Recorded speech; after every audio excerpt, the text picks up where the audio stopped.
If the wedding season is getting the best of you, this video is for you. Today, we're going to talk about how to get through the wedding season stress and anxiety free. Hi, I'm Jenny, and I teach wedding cake makers how to be better business owners. All right, today I want to talk about getting through the busy season. We all go through it. We're all frantic. And in talking to so many bakers, I have found that we have so many things in common.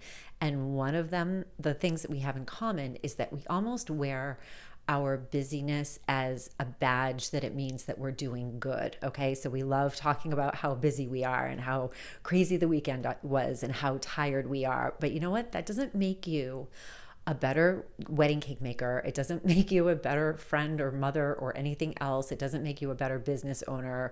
It kind of makes you a martyr. I hate to say it, but we all have that sort of thing in us. We all want to say like, oh my God, I'm so busy. I'm so busy. I'm so busy. So today I want to go through a few ways to relieve the stress of the wedding business and wedding cake business, and just let you know that it's okay to not be stressed, and it's actually great, and it actually makes your job a whole lot easier. All right, so the first thing I want to talk about is preparing. So what you want to do every day, take an extra 5 minutes in the morning and make a list. And every single thing that you have to do, even if you do the same thing every day and you don't need to write it down anyway, because it's just going to make you feel better when you cross it out. And this way, every little thing that you have to do is going to be on that list. So there's nothing worse than having a busy day in the kitchen and then all of a sudden you realize that you have to run to the store for one ingredient. That is the worst thing to do. And then now all of a sudden you're half an hour behind. So you don't want to do that. You want to make sure that you prepare, especially when it's busy and you have multiple weddings. Make sure that you go over all your notes, all your emails, double check, triple check everything. And it's great to do this, especially not just every day, but like on a Monday or Tuesday and the slower days, to make sure that you cover everything for the week. Okay, so highly recommend this. I am a list maker anyway. I make lists every single day, no matter what. So I highly recommend. Okay. The second is you want to use systems to keep yourself on schedule. So I have a lot of systems for emails, for things that I do every day. So for instance, for social media, I do that in the morning. I do emails in the morning. I am not going back and forth doing those things throughout the day unless something really unique comes up and I have to fit it in. But typically I do my emails in the morning, get that out of the way. I'm not checking email all day. That way you're doing it one time. It's very much more efficient if you're doing it all at once and you have all your notes out at once, have your schedule out at once, and knock out all your emails, do your invoices, all of those. So you want to have systems that you follow on a regular basis instead of trying to run around by the seat of your pants, trying to fit one thing in here and running to the grocery store and answering an email when you're sitting in your car and you don't have your notes in front of you and things like that. So you want to make sure you have systems.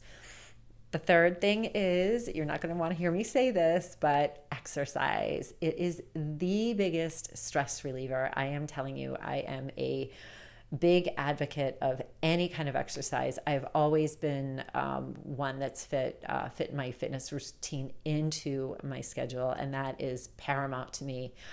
So make sure, even if you can fit in a 20-minute walk or something like that, you don't have to even have noise going on. It's great if you're out in the quiet, just taking a walk, and you get a lot of intuitive hits when you do that too. It's great for creativity, but try to get some sort of exercise in there. I'm telling you, it is the best stress reliever.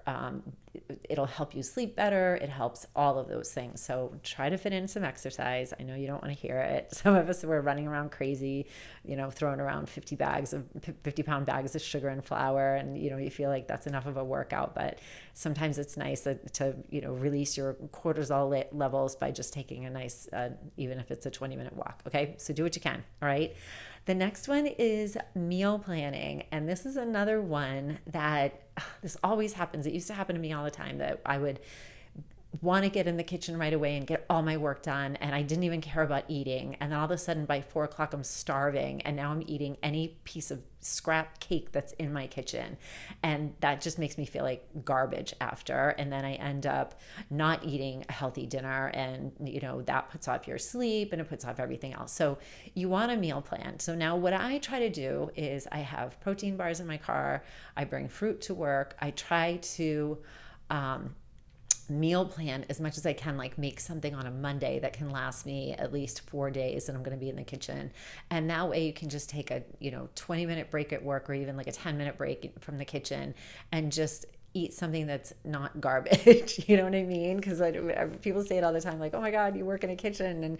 But yeah, like I don't want to eat sugar all day. It doesn't make me feel good. I want to make beautiful works of art for my clients, but I don't want to be eating that all day long. It just doesn't make you feel good. It's not good for your brain, and sugar is so addictive. It just makes you want to eat more of it.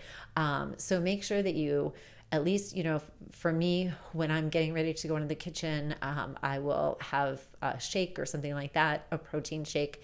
And then I will pack something light for lunch and then just bring it into the kitchen with me. My kitchen is not in my home. It's about a half mile down the street. So I'm not home to do that. So I try to bring something in. So make sure you're meal planning, and then make sure that you try to even think about, what are you going to do for dinner instead of working super late and then getting some sort of trashy takeout that again just makes you feel like garbage. Okay, so that's my other one. And then my last one is try to fit in things that you love to do. So for me, it is the beach, being out in the sunshine. This is my season. Unfortunately, the busy season for me is the best season where I live, and all I want to do is be at the beach. So when I do that, I get all my work out of the way before I go. And then when I'm at the beach, I'm just at the beach. Whether I'm with my friends or alone, I am not working while I'm doing that. And that's another thing that I really want to stress is when you're working, work. When you're not working, don't work. The more you try to overlap those things, the more you're going to just stress yourself out, because you're not going to feel good either way. You're going to feel guilty when you're not working, and you're going to feel guilty when you are working because you're, not with your family or spending time the way you want to spend time. So make sure that you do fit in some of the fun things that you love to do. And that's the whole idea of our business anyway, is to give us the freedom to be able to do those things that we really enjoy. And also what it does too is it makes you less resentful for your job. It doesn't feel like a job when you are doing the things that you love, because you know that it's because of your business that you're doing the things that you love. And I am so grateful for my business. I mean, on a day when I get to take off in the middle of the week because of my schedule, I am so grateful for that. So make sure that you fit in the things that you love to do, and whether it's a massage or a facial or going to the gym or taking a walk with your friend or having lunch with your best friend or something like that, or just even making a phone call to someone that you never get to talk to. Make sure you add in those fun things that you love so that you don't get resentful. Okay, so we go way deeper into this. This is just what to do, not really how to do it. So we go way deeper into this, into my program and my group coaching. So if you do want to be a part of that, just send me an email. I'll put the link below in the description. And, I would love to hear about your business. I love hearing about people's businesses, and I love helping people through the struggles that they're going through, especially when they're just starting their business. Okay, so that's what I wanted to talk about today. And let me know in the comments if you have any other ways of relieving your stress through the season. Okay, I would love to hear it. All right, so thanks so much for being here. We'll see you next week. Bye.